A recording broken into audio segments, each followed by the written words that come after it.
kebahagiaan dan sejahtera untuk kita semua. Yang saya hormati Ibu Kepala Sekolah dan yang saya hormati Bapak Ibu guru sekalian yang telah meluangkan waktunya untuk hadir dalam kegiatan destinasi menggunakan pemahaman dan penerapan pengalaman budaya positif sebagai salah satu pemenuhan tugas saya dalam mengikuti kegiatan pendidikan program guru penggerak bersama saya Ketua Inggris CWL tahun guru penggerak angkatan 9 intelektual dari SMP Negeri 20. Bapak Ibu, sebelum masuk pada materi yang akan saya sampaikan kepada Bapak dan Ibu sekalian, saya memberikan kesempatan kepada Bapak Ibu Kepala Sekolah untuk memberikan sambutan mengawali kegiatan kita pada pagi hari kepada Ibu dan anak-anak. Baik, terima kasih Ibu Bima, Bapak Ibu, teman-teman yang amat saya banggakan. Bismillahirrahmanirrahim. Assalamualaikum warahmatullahi wabarakatuh. Selamat pagi dan siang untuk kita semua. Ada beberapa hal terkait dengan menyebarkan pemahaman dan menerapkan pengalaman tentang budaya positif ini. Yang pertama, saya mengajak kita untuk mensyukuri nikmat yang kita peroleh saat ini. Kita diberikan kesehatan, keselamatan, yang sama-sama kita menjadikan syukur atas nikmat ini. Semoga segala hal kita senantiasa diberkati dan dalam lindungan Allah Subhanahu wa Ta'ala. Bapak Ibu, teman-teman, ini budaya positif yang ingin digambarkan oleh Ibu Fatimah Rendehe sebagai calon guru penggerak di angkatan 9. Yang ingin dibagikan di sini adalah budaya positif. Bapak Ibu, teman-teman, sekolah ini menjadi tempat yang amat nyaman dan aman jika Bapak Ibu dan saya selaku pimpinan institusi dapat menciptakan suasana tersebut, di mana suasana ini terjadi atas dukungan semua pihak. Selain Bapak Ibu dan saya, anak-anak juga dia akan merasa nyaman. Tetap hal Bapak Ibu, kita sama-sama menjadi garda terdepan untuk menciptakan suasana tersebut. Di sini Ibu Tima sebagai calon guru penggerak, saya sangat berharap budaya positif yang akan dibagikan oleh Ibu Tima ini sebagai calon guru penggerak ini, Bapak Ibu, kita semua saling berbagi ke teman-teman yang tidak mengikuti kegiatan saat ini. Kemudian Bapak Ibu, kita melihat apa yang akan dibagikan oleh Ibu Tima ini dan kita laksanakan secara bersama. Jadi bukan saja hari ini kita duduk dan mendengar paparan yang akan disampaikan oleh Ibu Tima, tetapi ini adalah sosialisasi yang disampaikan oleh Ibu Tima sekaligus meminta kolaborasi antara kita semua sehingga budaya positif ini bisa terwujud dengan baik. Tidak banyak Bapak Ibu, tetapi kita garda terdepan pemimpin pembelajaran. Guru itu menjadi garda terdepan pemimpin pembelajaran. Sehingga sebentar nanti item per item yang akan dipaparkan oleh Ibu Tima ini kita simak secara baik-baik. Kalau kita implementasikan di sekolah kita ini sehingga sekolah ini kita ini sebentar nanti merupakan sekolah yang dirasakan oleh siapa saja, tempat yang nyaman. Bahkan Bapak Ibu teman-teman, karena budaya ini dia 3 budaya berarti sesuatu yang berlangsung secara terus-menerus, berulang-ulang kali terjadi. Positif berarti yang baik-baik terus yang terjadi. Dengan demikian kita berupaya supaya ini tidak putus. Ini tidak putus, memang teman-teman sebelumnya sudah buat dan alhamdulillah sudah dirasakan oleh kita semua. Sekarang kita lihat lagi paparannya Ibu Tima dengan teknis pelaksanaannya, nanti kita sama-sama lihat ke depan lagi Bapak Ibu. Olehnya itu, saya sangat berharap kepada Ibu Tima sebagai guru penggerak di sini Bapak Ibu teman-teman, kita sama-sama mari saling opang menopang. Melalui kegiatan guru penggerak ini semua dapat meningkatkan upaya peningkatan kompetensi kita untuk lebih bagus lagi, untuk lebih berkreativitas lagi, untuk lebih berkolaborasi lagi, lebih berinovasi lagi untuk kemajuan pendidikan kita. Saya mengucapkan selamat kepada Ibu Fatimah Idris MDL dalam upaya menyebarkan budaya positif di lingkungan SMP Negeri 22. Semoga kita semua yang mengikuti kegiatan ini dapat mengimplementasikan di diri kita, di anak-anak kita, di satuan pendidikan kita tersebut. Sekian dan terima kasih. Assalamualaikum warahmatullahi wabarakatuh. Selamat siang untuk kita semua. Terima kasih.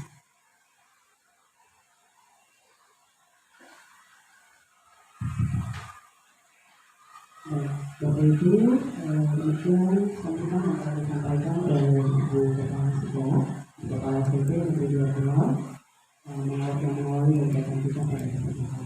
Terima kasih kepada Ibu yang telah bertanya. Baik Bapak Ibu, sebelum saya membagikan atau menyampaikan materi kepada Bapak dan Ibu sekalian, saya ingin menanyakan satu pertanyaan kepada Bapak dan Ibu sekalian.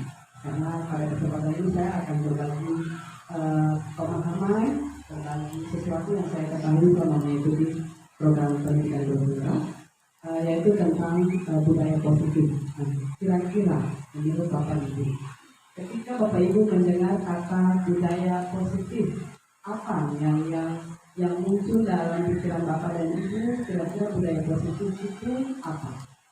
Yang saya pertanyakan, Pak Musa.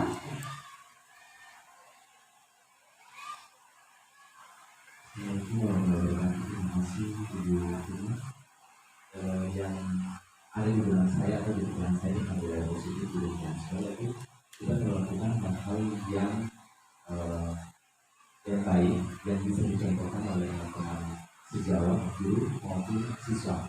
Misalnya datang ke apa? Yaitu seperti itu. Terima kasih. Terima kasih Pak Musa atas menurut Pak Musa, budaya positif adalah kebiasaan baik yang dilakukan yang berlangsung secara terus-menerus.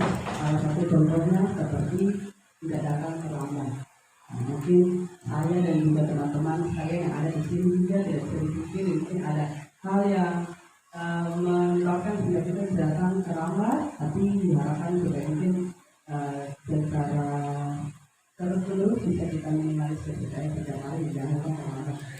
Itu salah satu contoh budaya positif yang tadi telah kita simak bersama Bapak Ibu.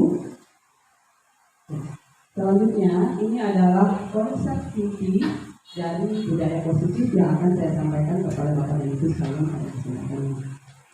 Yang pertama adalah disiplin positif dan nilai-nilai kebajikan universal. Kemudian yang kedua ada teori motivasi, dukungan, penghargaan dan restitusi. Kemudian keyakinan kelas, kebutuhan dasar manusia. Selanjutnya ada 5 posisi kontrol, dan yang terakhir adalah segitiga restitusi. Jadi ini adalah 6 poin yang ada dalam budaya positif yang akan saya berikan, saya sebarkan pemahaman yang saya tahu kepada Bapak dan Ibu sekalian. Baik Bapak Ibu, masih semangat semuanya? Ya. Sebelum lanjut, saya ingin kita melakukan sesuatu dulu. Kalau saya bilang SMP Negeri 22, saya ingin Bapak Ibu mengatakan luar biasa. Bisa Bapak Ibu? Ya, ayo kita mulai.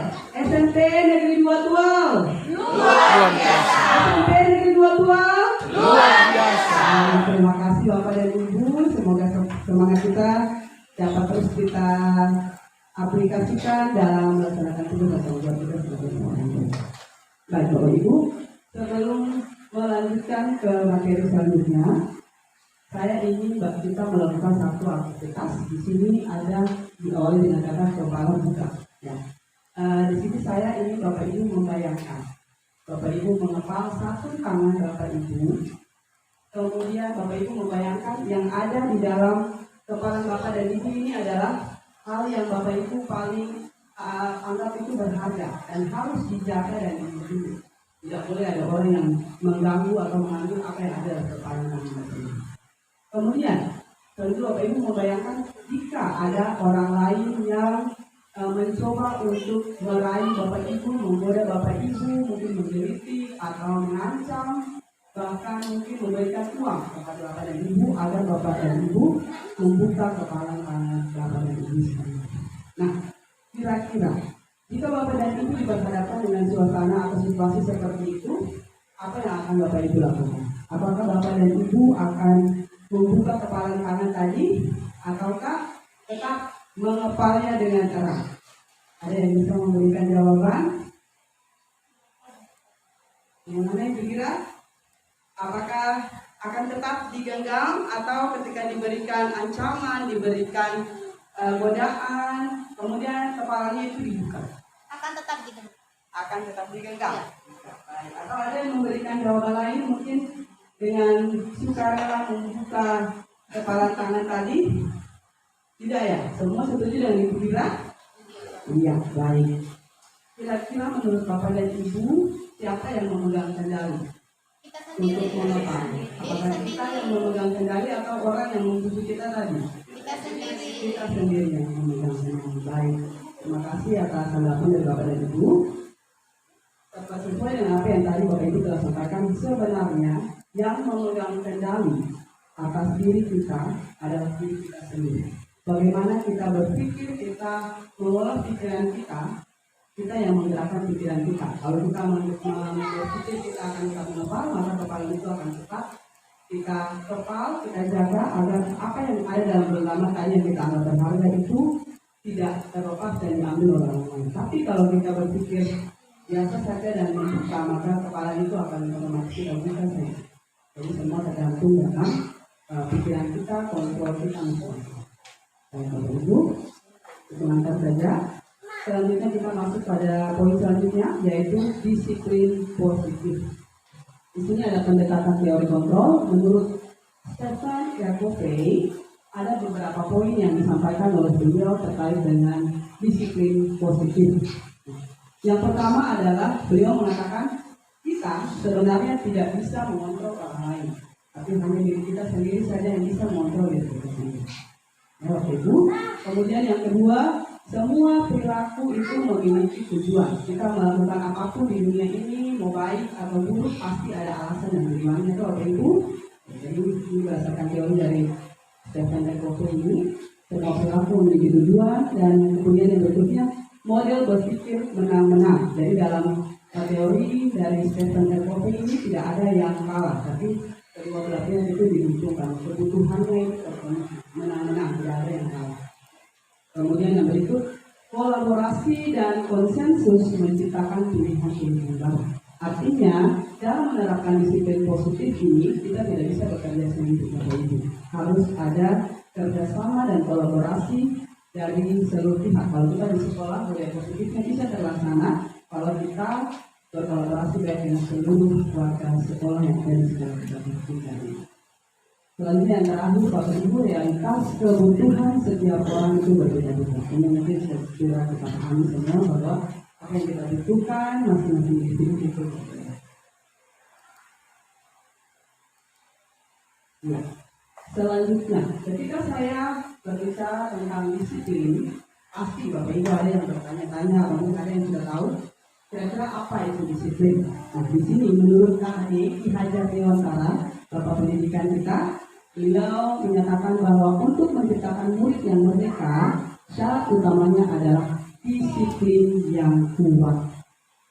Kemudian menurut Dian Dosen, disiplin itu berasal dari kata disiplina, yaitu belajar. Kemudian dari kata disiplin, murid atau pengikut. Dan disiplin ini berkonotasi dengan disiplin diri. Jadi kita bagaimana caranya memunculkan motivasi intrinsik, motivasi yang muncul dalam diri kita sendiri. Disiplin diri dapat membuat seseorang menggali potensinya kepada sebuah tujuan, sesuatu yang dihargai dan bermimpi. Nah, Bapak Ibu, dari kedua definisi yang sudah saya tampilkan di atas di slide dan sudah Bapak Ibu lihat, dapat kita simpulkan bahwa belajar mengontrol diri dan menghargai potensi diri kita agar tercapai tujuan mulia, yaitu seseorang yang kita inginkan berdasarkan nilai-nilai yang kita hargai berdasarkan sisi diri kita. Ya, Bapak Ibu. Baik, selanjutnya kita pindah ke topik yang selanjutnya, yaitu nilai-nilai kebajikan universal. Apa itu nilai-nilai kebajikan universal? Ada 3 poin di sini. Sifat-sifat positif yang merupakan tujuan mulia yang ingin dicapai setiap individu. Kemudian setiap perilaku manusia memiliki tujuan, ini sesuai dengan teori dari William Glasser. Dan mengaitkan nilai-nilai kebajikan yang diyakini seseorang, maka akan tercipta motivasi intrinsik atau disiplin diri, motivasi yang muncul dalam diri kita sendiri. Lalu sehingga menggerakkan motivasi dari dalam untuk dapat mencapai tujuan itu. Jadi nilai-nilai kebajikan ini Bapak Ibu, dia merujuk kepada tujuan pendidikan kita saat ini yang ada di Indonesia, yaitu profil pelajar Pancasila. Ada beberapa dimensi di sini Bapak Ibu yang bisa dilihat. Ada 6 dimensi dalam profil pelajar Pancasila. Ada berkebinekaan global, bergotong royong, kreatif, bernalar kritis, mandiri, dan bertakwa kepada Tuhan Yang Maha Esa, dan berakhlak mulia. Ini adalah dimensi yang terkandung di dalam profil pelajar Pancasila yang merupakan tujuan pendidikan kita pada saat ini di negara kita tercinta, yaitu Republik Indonesia. Baik Bapak Ibu, kita pindah ke materi selanjutnya, teori motivasi, hubungan, penghargaan, dan restitusi. Sebelum saya lanjut Bapak Ibu, saya ingin bertanya kepada Bapak dan Ibu.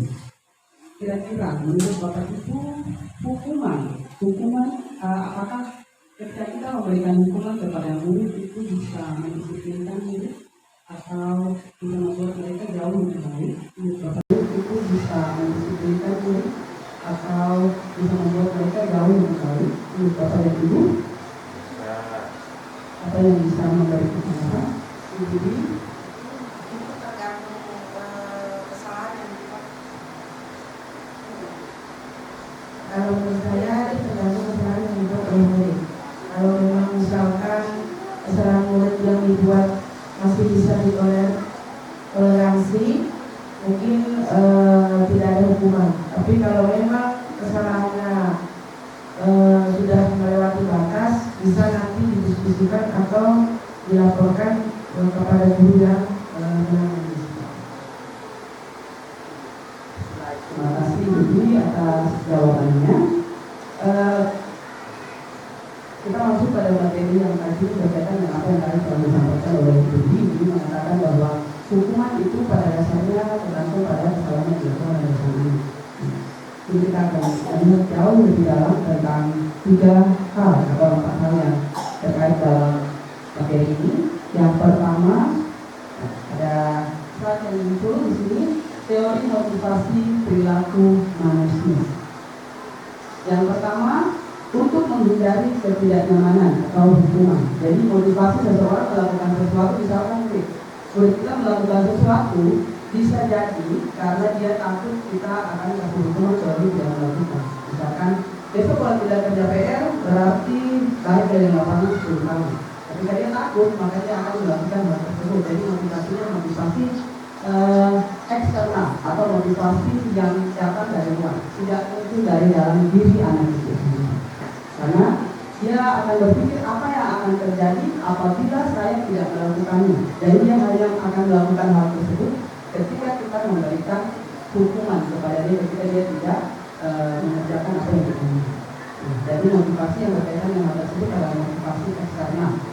Lalu yang kedua, motivasi seseorang melakukan sesuatu selain dia takut dia menghindari ketidaknyamanan atau hukuman, bisa dilakukan juga untuk mendapatkan imbalan atau pujian dari orang lain. Jadi ketika dia melakukan sesuatu, dia berpikir apa yang akan dia dapatkan. Oh, kalau saya bikin seperti ini, dia akan kasih saya hadiah. Jadi tidak muncul dari dalam dirinya, itu juga masuk dalam motivasi eksternal, bukan motivasi internal atau intrinsik yang ada dalam diri murid itu sendiri. Dia tidak sadar apa yang seharusnya dia maknai dari apa yang dia lakukan, tapi hanya berdasarkan atas kira-kira saya akan dapat apa kalau saya melakukan hal ini.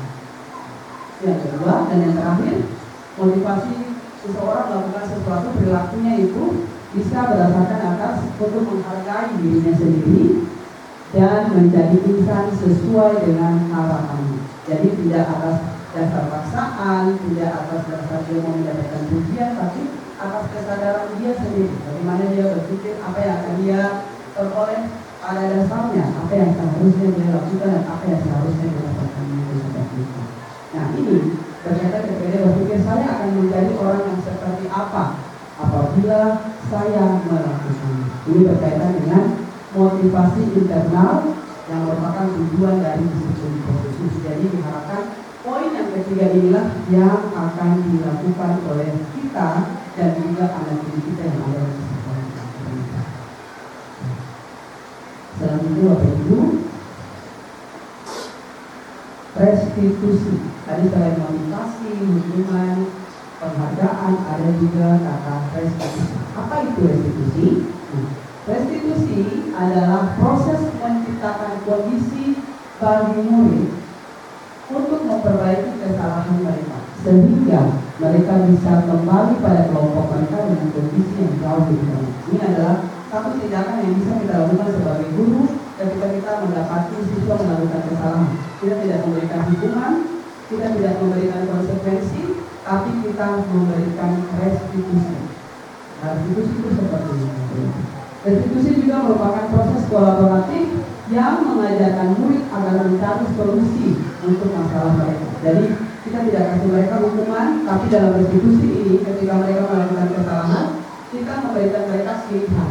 Kira-kira kalau sudah datang, mereka sudah datang terlambat ini, kita kasih mereka pilihan.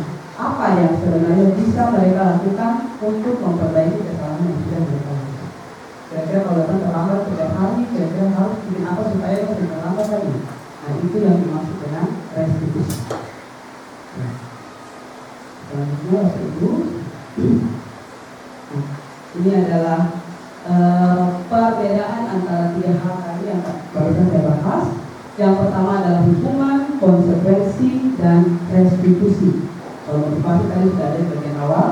Nah, hukuman ini pada dasarnya dampaknya itu bisa berdampak panjang.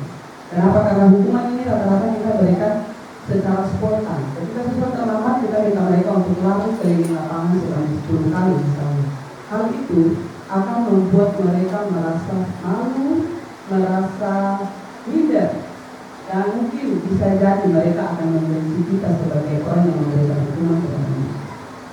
Itu adalah dampak dari hukuman yang akan kita tindakan hukuman yang kita berikan kepada murid.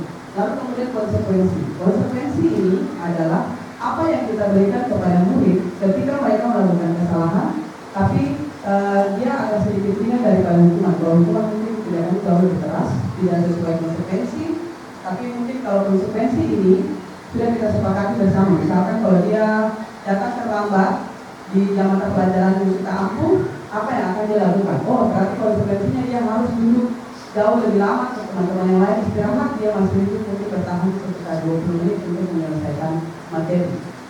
Jadi pengambilan tindakan kita lakukan berdasarkan kesepakatan yang sudah kita lakukan bersama. Bukan lagi dengan hukuman yang dibuat dari kesepakatan produktif, nilai-nilai kebajikan universal, lalu kemudian teori motivasi, hukuman, penghargaan, dan juga restitusi.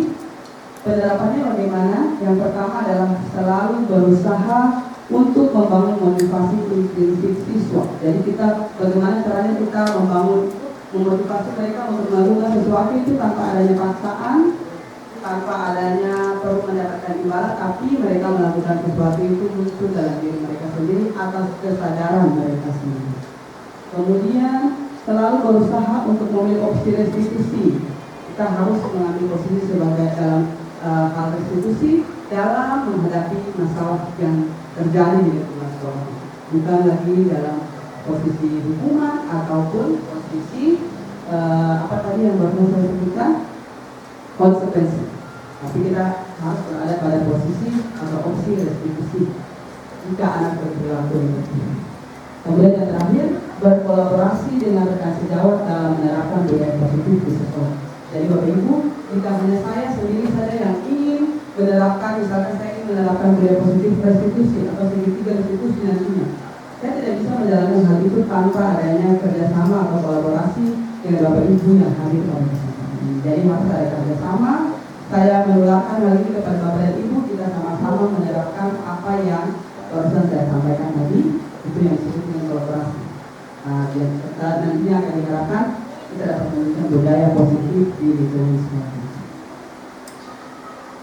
Ya, selanjutnya Bapak Ibu, ini adalah keyakinan kelas. Nah, pada poin keyakinan kelas mungkin ada yang bertanya-tanya, kenapa harus keyakinan kelas, bukan peraturan kelas atau kata tertib?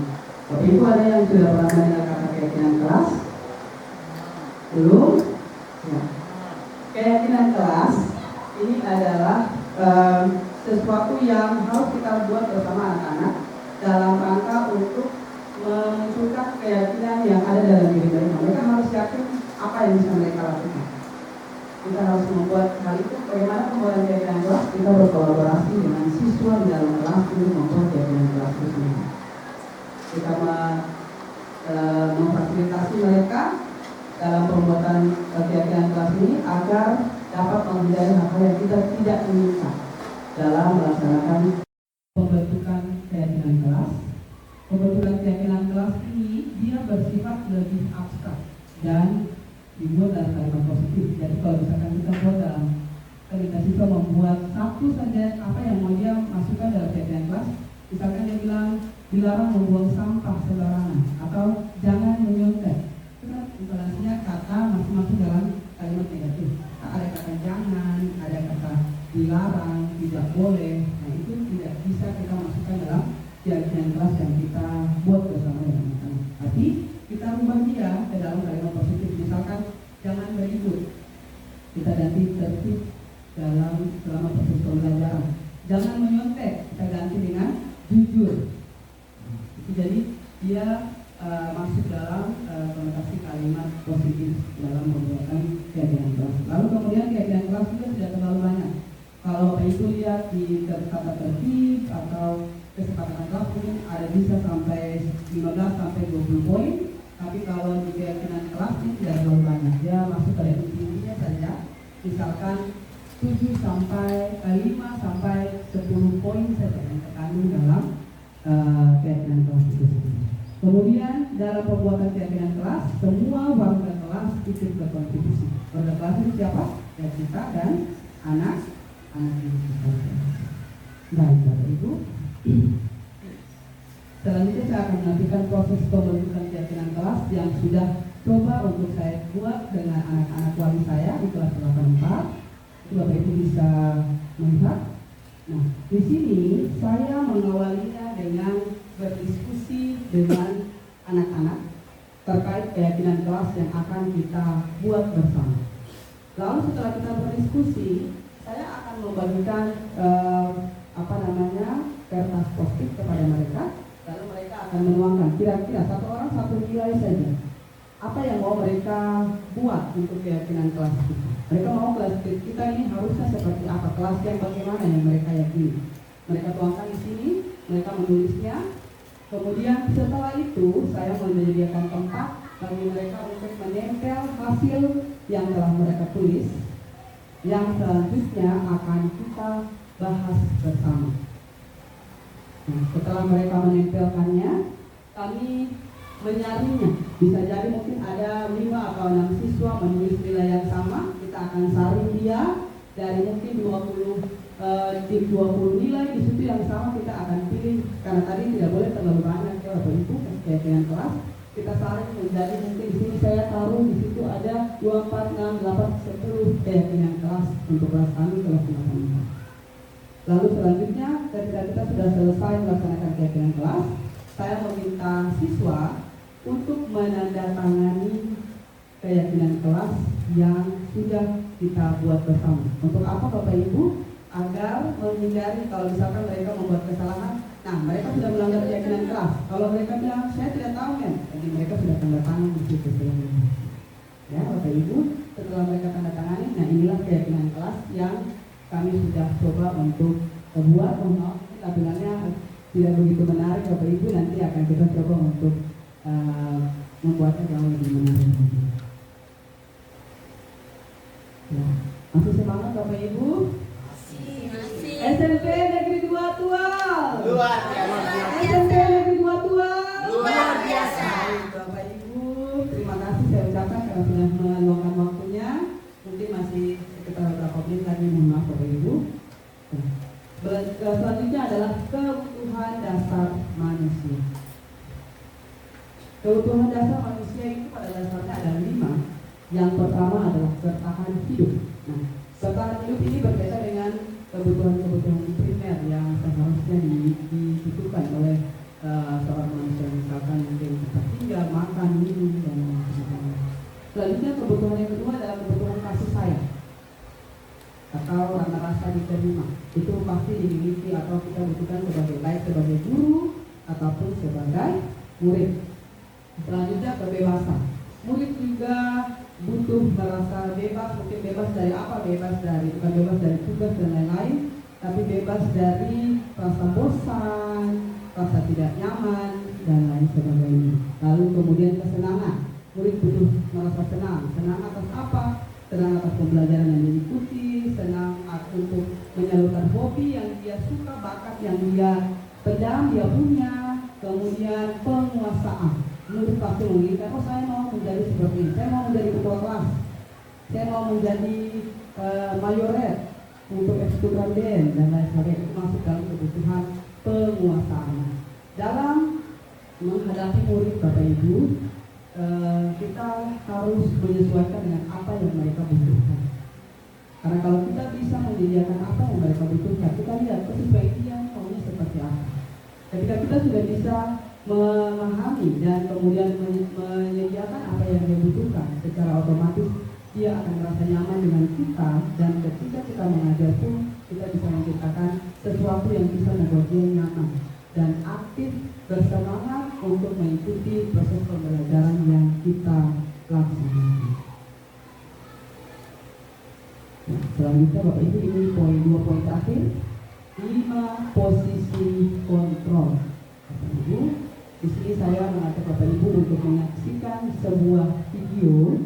Video ini berkaitan dengan 5 posisi kontrol kita sebagai seorang guru. Kira-kira posisi seperti apa yang seharusnya kita ambil dalam menjalankan tugas sebagai seorang guru.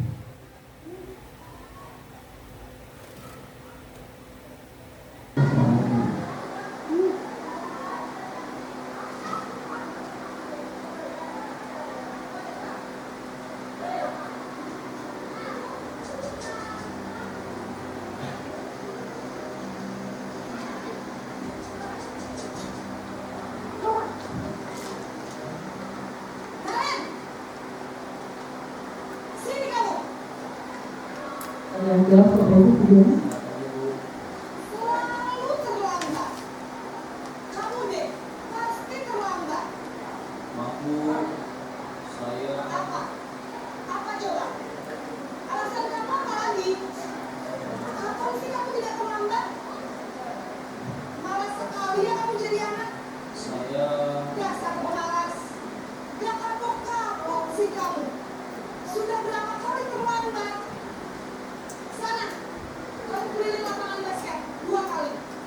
kenapa saya harus keliling lapangan basket Bu? Kenapa?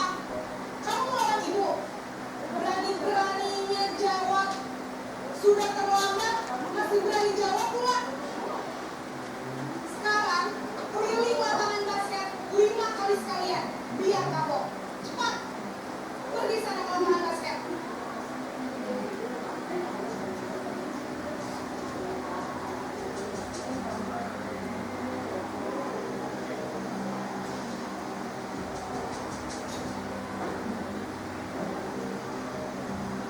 Karen!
bisa berburu situ. Ayo tahu, sudah menjadi dia.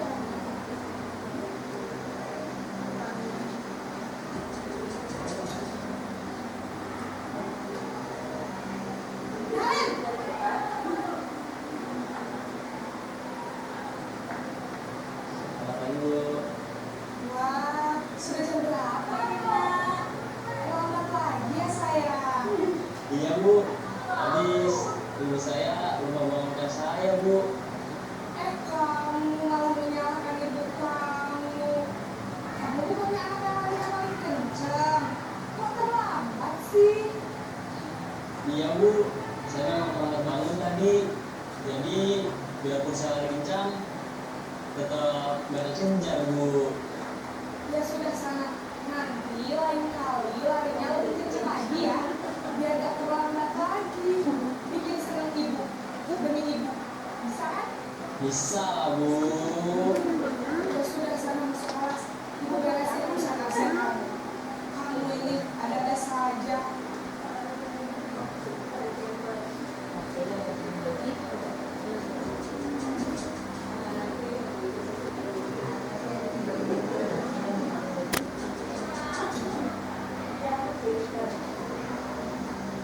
Nan!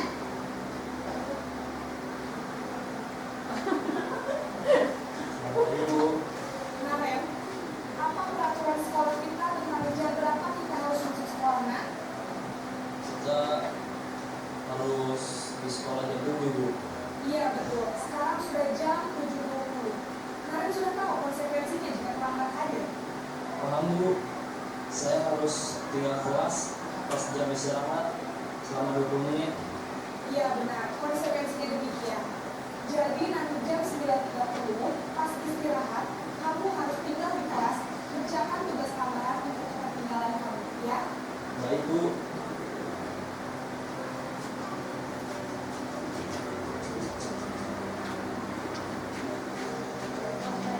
Ini pembicaraan Bapak Ibu.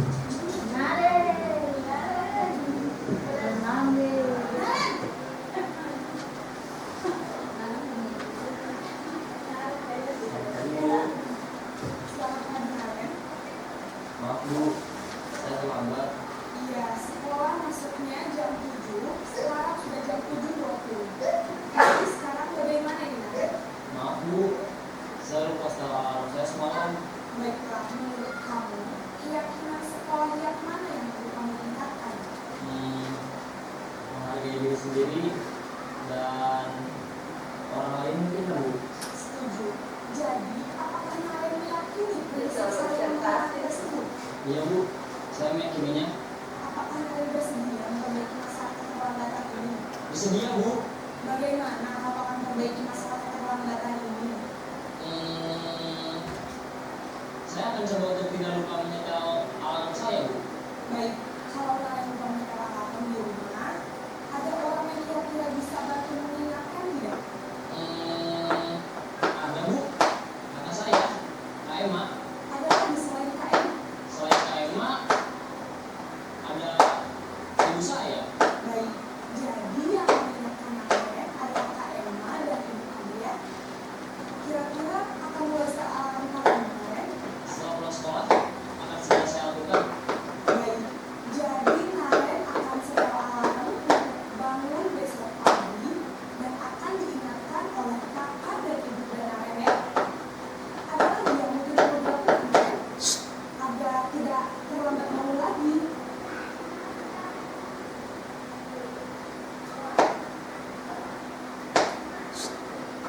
Baik.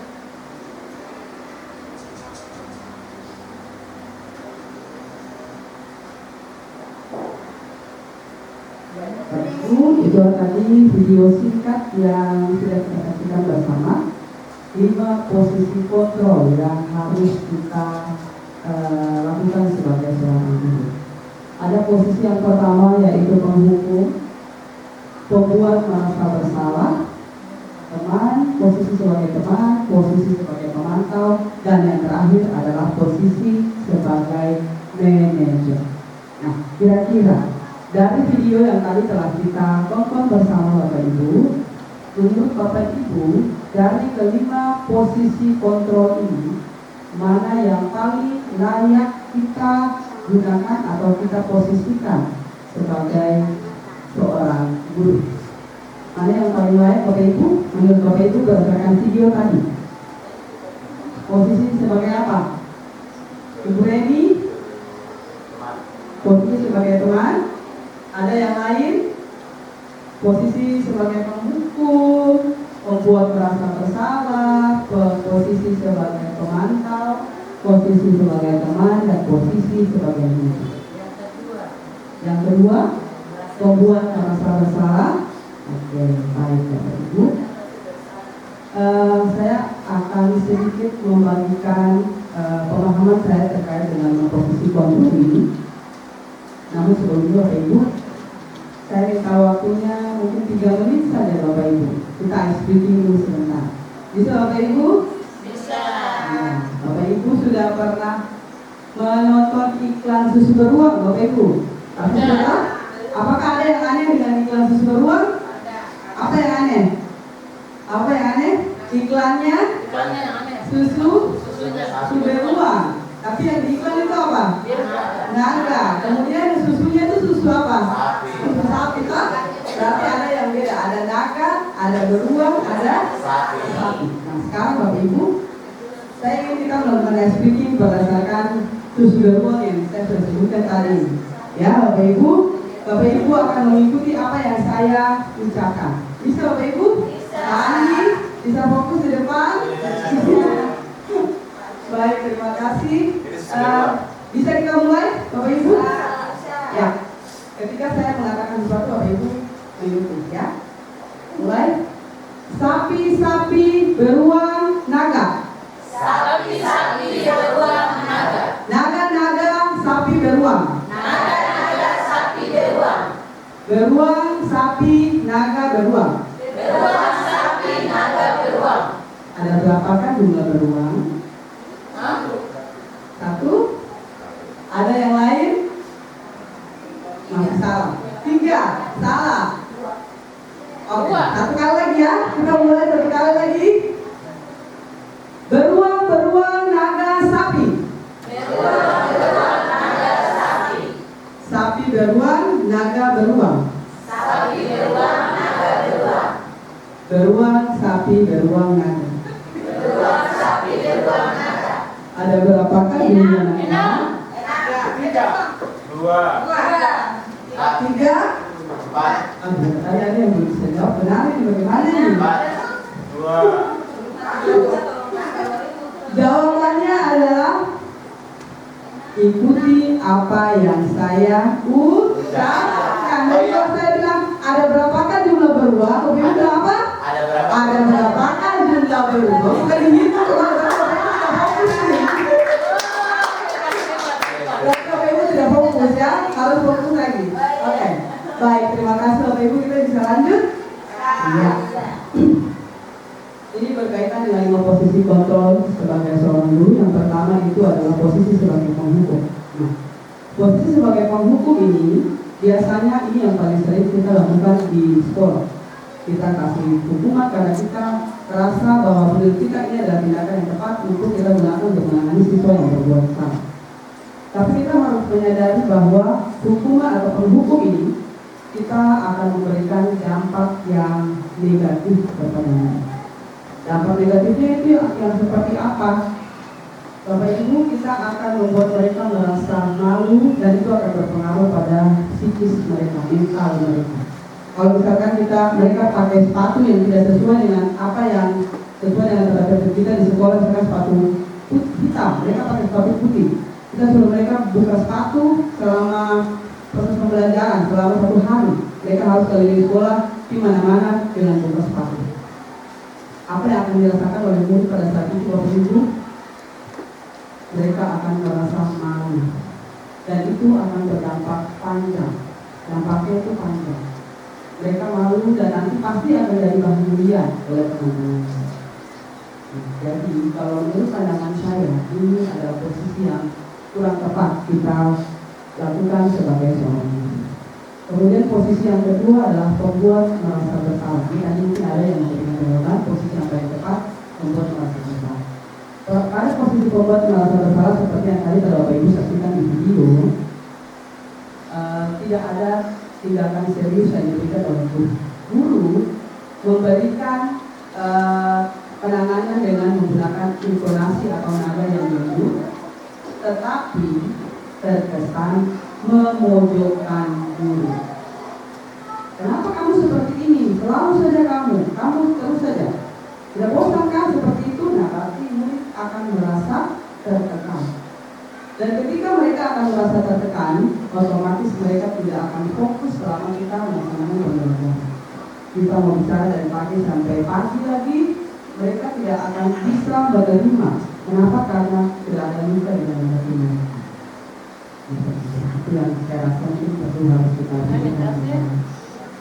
Kita tidak menggunakan ancaman, kita menggunakan nada yang lembut saja, tetapi intonasi apa yang kita gunakan itu menyudutkan mereka, membuat mereka merasa tersulut. Nah, ini tadi Bapak Ibu bisa lihat di video, siswa itu dengan tertunduk, merasa bersalah dan minta maaf berkali-kali kepada gurunya. Itu juga bisa berdampak pada dia punya psikis. Dia akan merasa dia adalah seorang murid yang gagal. Dia merasa rendah diri, apalagi kalau guru melakukan itu di depan teman-teman yang lain. Dia akan merasa rendah diri dan merasa dia tidak bisa lagi berkembang. Dia adalah seorang siswa yang gagal. Seperti itu. Lalu yang ketiga, posisi sebagai teman. Mungkin saya juga dulu pernah menerapkan posisi ini. Karena saya rasa ketika saya menerapkan posisi teman, murid akan lebih akrab dengan saya. Ya kan? Ketika mereka akrab dengan saya, berarti ketika saya minta mereka buat apa-apa, mereka pasti akan ikut. Nah, untuk posisi sebagai teman, biasanya ini juga sering kita lakukan, tapi murid biasanya akan bersikap seolah-olah kita itu benar-benar teman mereka, bukan lagi guru.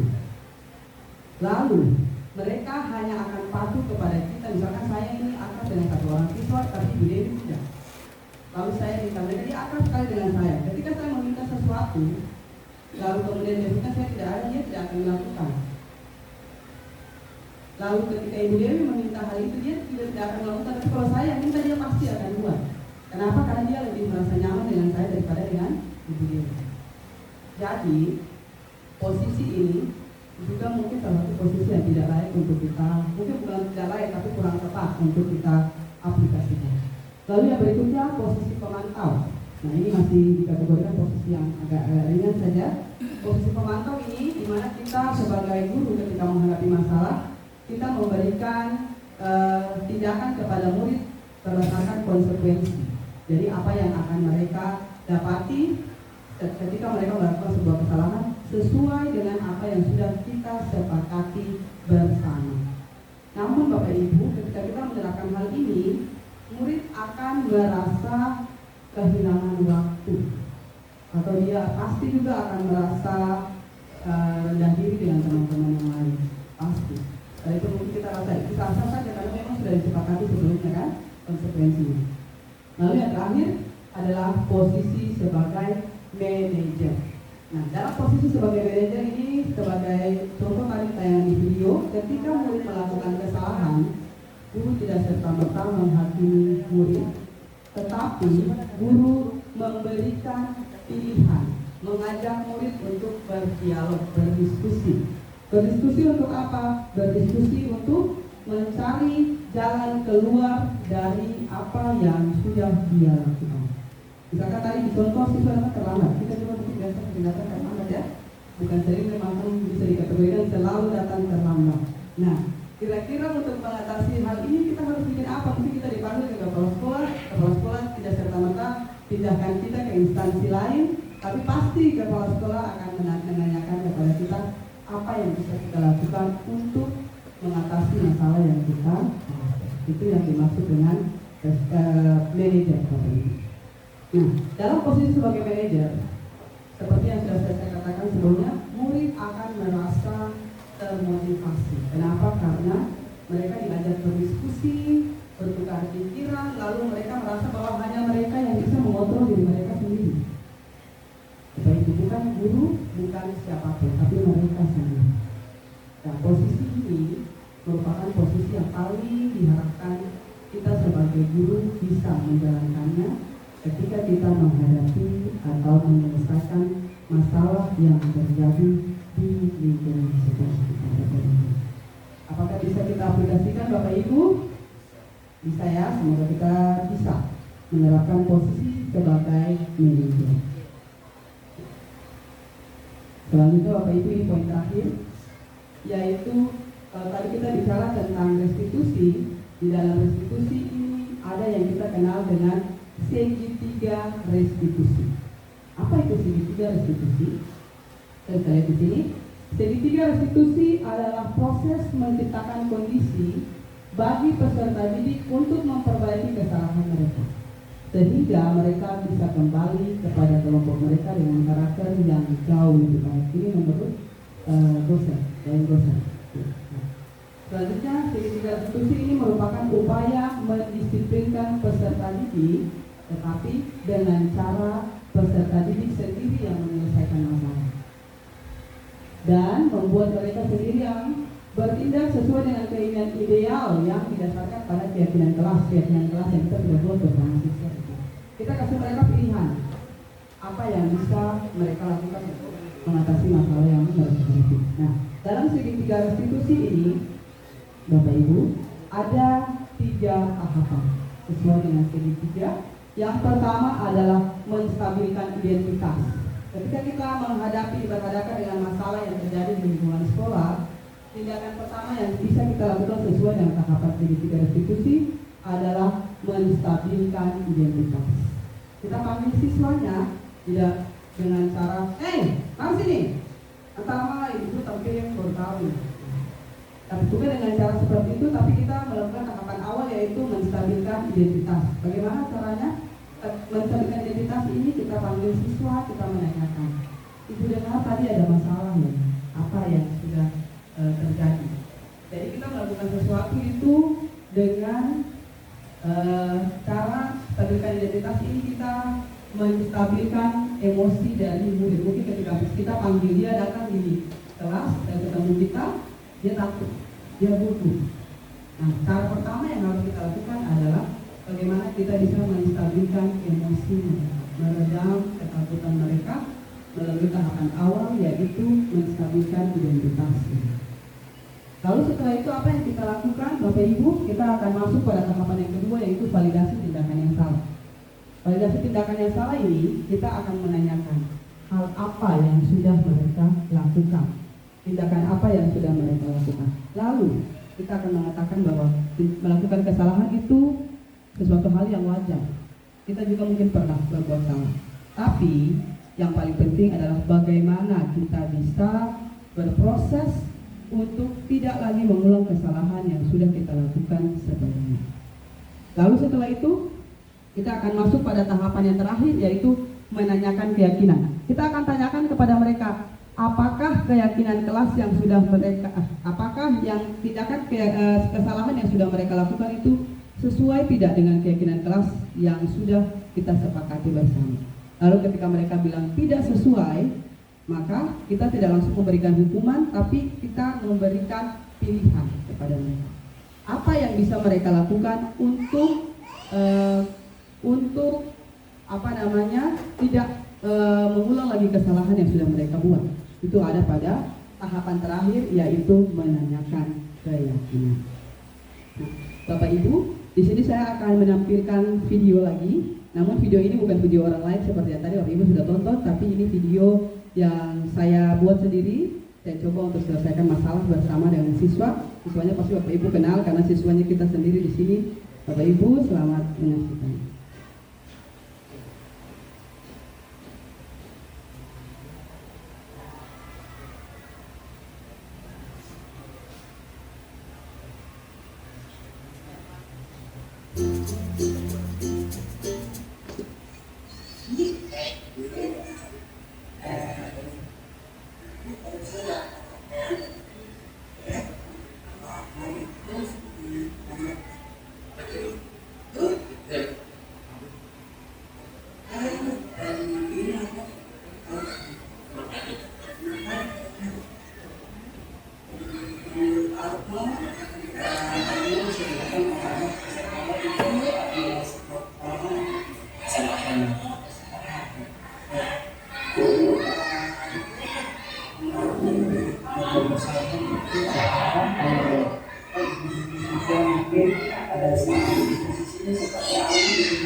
penting adalah bagaimana kita bisa memperbaiki kesehatan. Ini saya katakan terlambat itu pasti ada yang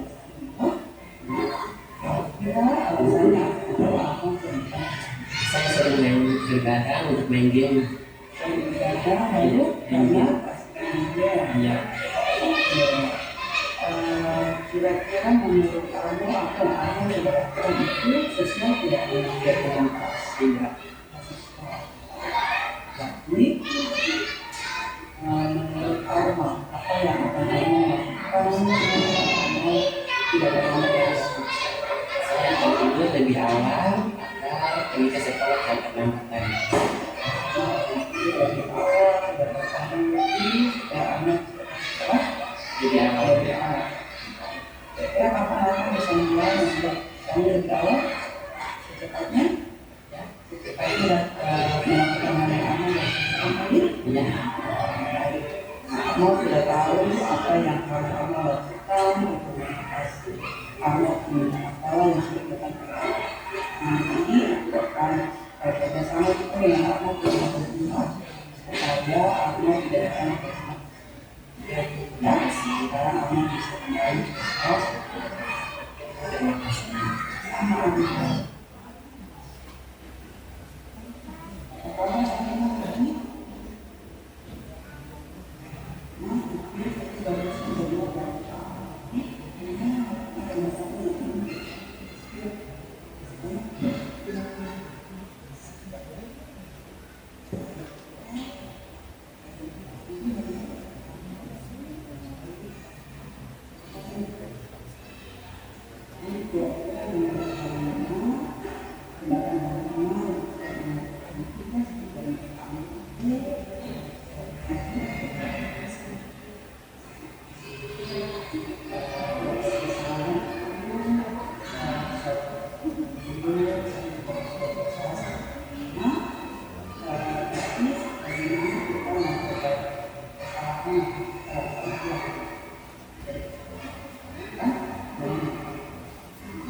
Ya, baik Bapak Ibu, itulah video yang tadi telah kita saksikan bersama.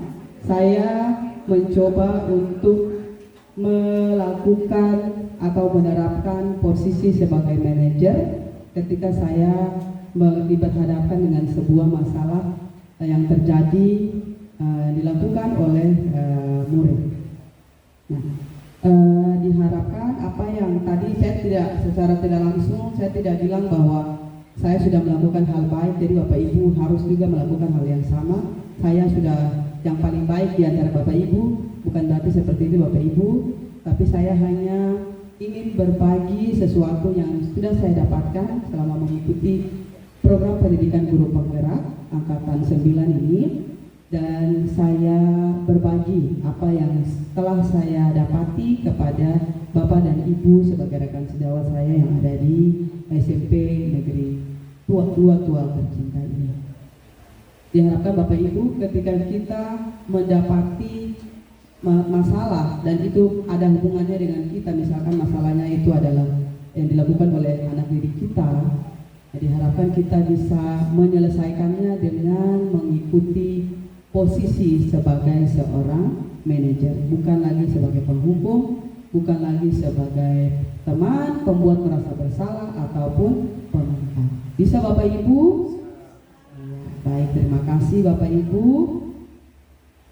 Itulah sekian dari hal-hal yang saya coba untuk bagikan kepada Bapak dan Ibu. Semoga apa yang saya bagikan pada kesempatan ini tidak hanya kita dengar saja masuk dari telinga kanan lalu keluar dari telinga kiri, tapi saya berharap semoga kita bisa berkolaborasi dengan baik di sekolah ini untuk mewujudkan budaya positif yang telah saya bagikan kepada Bapak dan Ibu sekalian. Karena dalam mewujudkan budaya positif saya tidak bisa berjalan sendiri Bapak Ibu, tapi harus ada dukungan dan juga kerjasama dari Bapak dan Ibu sekalian. Mungkin Bapak Ibu juga bisa menjalankan hal yang telah saya lakukan. Saya tidak melarang Bapak Ibu ya, saya bikin lalu Bapak Ibu mau bikin, saya bilang tidak boleh, tidak bisa. Karena semua bisa mengimplementasikan apa yang tadi telah saya paparkan Bapak Ibu. Sekian dari saya Bapak Ibu, mohon maaf kalau saya menyita banyak waktu dari Bapak Ibu. Saya mohon maaf, saya akhiri dan saya berikan kesempatan kepada Bapak dan Ibu. Mungkin ada yang ingin memberikan pertanyaan terkait dari apa yang barusan saya paparkan tadi. Mungkin saya batasi 2 penanya saja untuk menghemat waktu. Untuk itu kepada Bapak dan Ibu yang ingin bertanya disilahkan. Ya, saya harus baru Ibu Dewi ya. Oke, saya persilahkan kepada Pak Koba untuk menyampaikan pertanyaan. Baik, terima kasih Ibu. Nah, di sini saya tidak bertanya, namun saya memberikan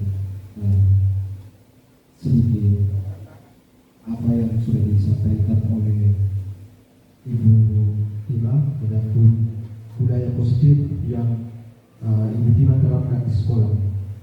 Nah, Bapak Ibu, dari apa yang sudah disampaikan oleh Ibu Tima tadi, itu mari kita sama-sama untuk menjalankan, mari kita sama-sama untuk menerapkan di satuan pendidikan ini, sehingga siswa-siswi kita atau anak didik kita dapat. Saya kembalikan ke Ibu Tima. Terima kasih.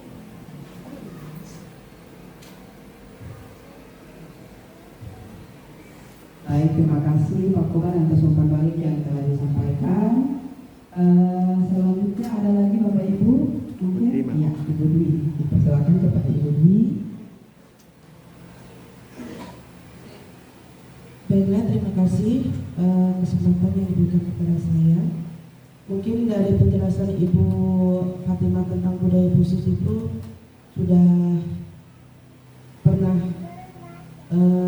kita lakukan sebenarnya, karena budaya positif itu mungkin ada istilah baru saja ya Ibu. Selama ini kan mungkin sudah pernah kita jalankan. Di sini yang saya tanyakan, peran untuk budaya positif, peran guru itu siapa saja, atau maksudnya di sini kan peran yang dibutuhkan, atau maksud saya untuk budaya positif ini, guru itu perannya seperti apa? Maksudnya atau hanya guru-guru tertentu? Mungkin karena budaya positif ini kan mungkin guru BK, mungkin ya, maksudnya contohnya mungkin khusus guru BK yang berperan, atau mungkin guru-guru yang lain juga harus ikut berperan. Mungkin dari saya, terima kasih. Baik, terima kasih Ibu Dwi atas pertanyaannya. Sebelum saya memberikan jawaban, apakah ada lagi yang ingin bertanya? Oke, Ibu Dewi, saya persilakan.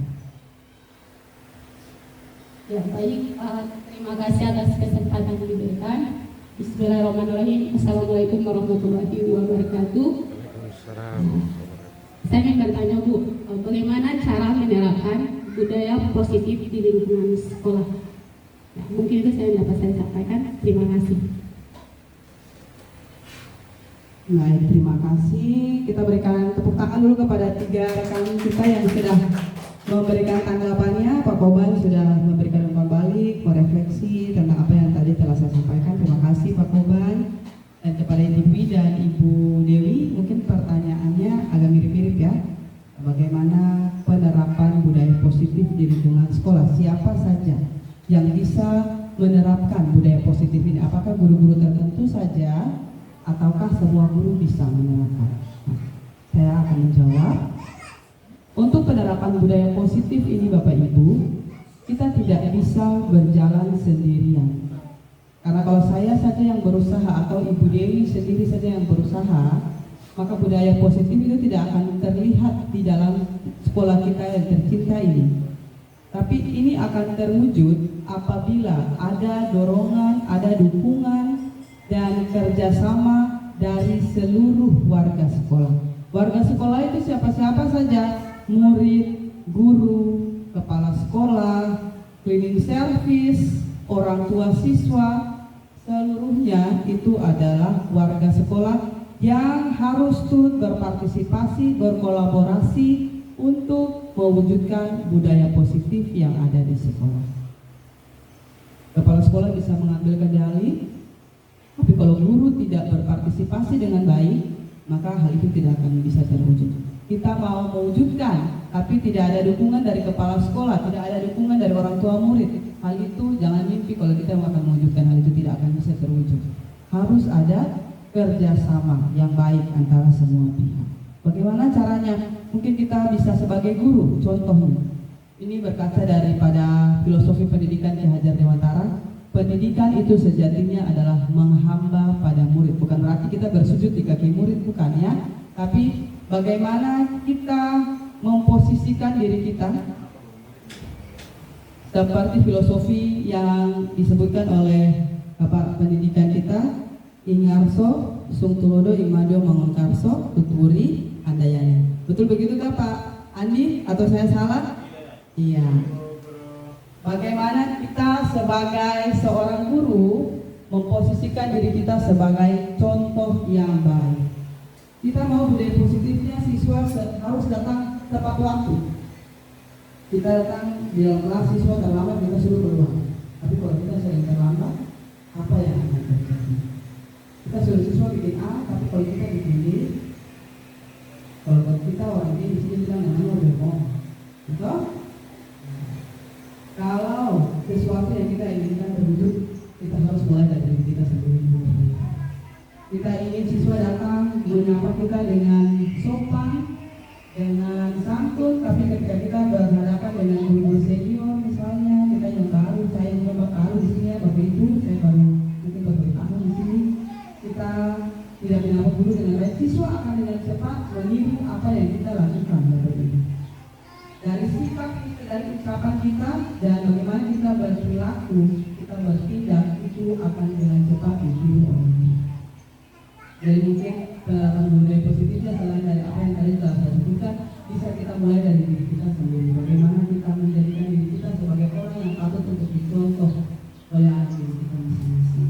Kalau saya tidak bilang guru lain, mungkin saya juga sering datang terlambat Bapak Ibu. Dikarenakan mungkin guru punya tugas, kalau ibu-ibu punya tugas tanggung jawab lain di rumah, ya kan?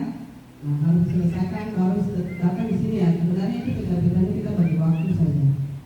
mungkin kita juga sering lalai dan lain sebagainya, atau banyak hal yang harus kita selesaikan, kita harus usahakan kita harus hadir, datang duluan dulu, baru bukan kita datang dulu. Itu satu contoh saja. Mungkin saya dan juga teman-teman sekalian bisa secara perlahan bisa merubah hal-hal apa yang kita lakukan yang mungkin salah, ya kita coba jauh lebih baik agar dulu kita juga bisa melakukan hal yang sama. Mungkin itu saja dari saya, Bapak Ibu. Ada lagi pertanyaan yang lain sebelum saya akhiri? Tidak ada, Pak, Bapak Ibu. Oke, sebelum diakhiri kita ulang lagi slogan kita tadi. SMP Negeri 2 Tual. Luar biasa. SMP Negeri 2 Tual. Luar biasa. Baik, terima kasih Bapak Ibu. Sekian dari saya. Terima kasih atas waktu dan kesempatan yang dapat diluangkan Bapak Ibu. Saya mohon maaf apabila sudah menyita waktu Bapak Ibu, dan saya harap apa yang saya bagikan pada pagi hari ini bisa bermanfaat. Terima kasih. Sekian dari saya. Wassalamualaikum warahmatullahi wabarakatuh. Salam sejahtera untuk kita semua. Terima kasih.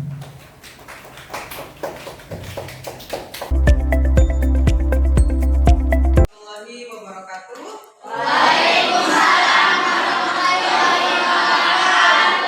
Selamat siang dan salam sejahtera untuk kita semua. Oke, apa kabar semua hari ini? Ada yang sehat hari ini? Oke. Sesuai dengan apa yang Ibu sudah pernah sampaikan kepada kalian, hari ini di kelas kita akan bersama-sama membuat yang namanya keyakinan kelas. Oke, ada yang sudah pernah dengar kata keyakinan kelas? Sudah. Kira keyakinan kelas itu apa? Yang sudah pernah dengar? Suatu yang harus dilakukan dan diyakini. Nah, bagaimana caranya kita membuat keyakinan kelas? Keyakinan kelas ini kita buat berdasarkan apa yang kita inginkan kita bisa capai di kelas yang sekarang sama-sama ada ini. Misalkan contoh, kita mau kelas kita itu rapi dan bersih. Berarti keyakinan kelas yang kita mau itu seperti apa? Oh, menjaga kebersihan. Kita mau di kelas kita tidak ada yang menyontek. Berarti keyakinan kelasnya harus jujur. Oke. Kita mau tidak ada yang saling mengganggu satu dengan yang lain, saling membuli satu dengan yang lain. Berarti nilai keyakinan kelasnya harus apa? Saling menghargai, saling. Oke. Nah, jadi dalam pembuatan keyakinan kelas nanti, Mem akan membagikan stiker ini kepada kalian masing-masing. Lalu masing-masing dari kalian akan menulis satu keyakinan kelas yang kalian inginkan, yang diharapkan kita punya kelas bisa mencapai hal itu atau melakukan hal itu. Lalu supaya kalian akan menempel di kertas yang sudah ditempelkan di depan keyakinan kelas kita. Apa yang kalian tulis di sini adalah kalimat dalam nada atau kalimat yang positif. Tidak boleh menggunakan kata atau kalimat negatif. Misalkan menggunakan kata jangan, tidak boleh, atau dilarang. Itu tidak boleh digunakan. Oke? Karena itu adalah bukan termasuk dalam keyakinan kelas. Keyakinan kelas itu kalimat yang bernada positif. Karena itu berkaitan dengan apa yang kita yakini. Oke? Misalkan kalian menulis dilarang membuang sampah sembarangan. Kan tidak bisa pakai kata dilarang. Berarti apa nanti dia kalimat yang lebih positif berubah menjadi menjaga kebersihan. Jadi nanti setelah ini kalian akan menulis satu saja, masing-masing satu orang menulis satu keyakinan kelas yang dia mau. Kemudian kalian akan menempelkan di kartu yang sudah ditaruh di depan. Lalu setelah itu kita akan seleksi sama-sama kira-kira yang paling tepat itu seperti apa, dan itu akan menjadi keyakinan kelas kita.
sudah sepakat dengan keyakinan kelas yang sudah kalian bikin, ini kita sudah bikin bersama. Kalian akan menandatangani pernyataan kesepakatan kelas ini supaya besok-besok kalau misalkan ada yang merasa tidak setuju, dia sudah tanda tangan di situ dan sudah menyatakan bahwa dia sudah setuju dengan keyakinan kelas yang kita sudah bikin bersama. Setuju? Setuju. Kita tepuk semua dulu.